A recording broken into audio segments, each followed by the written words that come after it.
আমার লেখা আজকের একটি কবিতা। আমাদের স্কুল। স্কুল মানে আমাদের দ্বিতীয় একটা বাড়ি। স্কুল মানে যেখানে সারাদিন থাকতে পারি।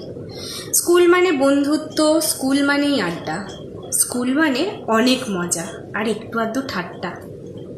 স্কুল মানে ক্লাসের সময় পড়া না করার ভয়, আর পারলে পড়া কোনো ক্লাসে যেন রাজ্য করলাম জয়।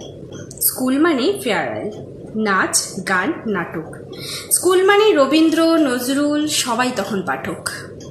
স্কুল মানেই পরীক্ষা, মাথা ধরার টেনশন, যে পারবি একটু দেখা কাউকে না করে মেনশন। স্কুল মানেই প্রিয় দিদিমণির কাছে ভালো হওয়ার চিন্তা।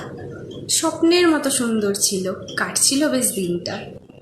শেষ যবে স্কুল ছাড়লাম, সাথে ছেড়ে এলাম সুখ। দ্বিতীয় বাড়িটা খুব মনে পড়ে দিদিমণি আর বন্ধুদের মুখ। স্কুলের সেই জীবনটা কতই মজার ছিল, বড় হওয়ার সাথে সাথে সব হারিয়ে গেল। স্কুলটা আজও একই আছে, হারিয়ে গেছি আমরা।